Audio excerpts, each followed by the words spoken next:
Alright, so my name is Jerry De La Fuente, and I chose a subsection of one of the chapters, and it was pseudoscience. Now, I chose pseudoscience because it's something that I'm kind of starting to see pop up more in the media now that kind of Facebook and like Instagram are starting to be very big now, especially for like scientific things.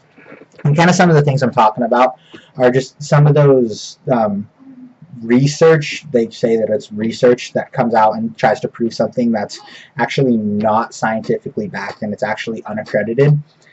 And they kind of just really are trying to hope that people will really not dig into these things because they're actually very easily disproven. Like you can just really find out that it's fake if you were to look at it in an unbiased manner and use like the scientific method or something like that to really try and test these types of things, because really it's only value on its face, but once you kind of dig in, it's really not that informative or real after that point.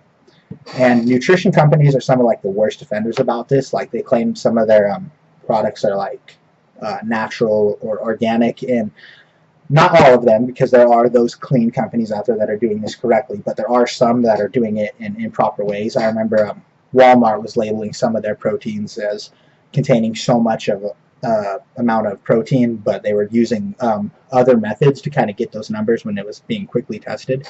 So that's just kind of one example of ways some companies are trying to use their pseudoscience to kind of try to promote their products or promote certain things when they know people aren't really going to look into things. And some things to kind of keep in mind when looking at some pseudoscience is who the author is. Like if the author isn't somebody who's been invited to certain like colleges or actually colleges to come speak or anything, or if that person doesn't have any like peer-reviewed journals or anything like that, how really noteworthy their claims are. Like, you know, you kind of can really look at something that it's look at what they posted and tried to say and kind of see if it's a little funny, and also like if they had anything to gain off of saying that, because you know, if I'm trying to promote something, I might be biased, or I would be biased to try to promote it. So you can just kind of look at those types of things to kind of see if you're getting that fake news in.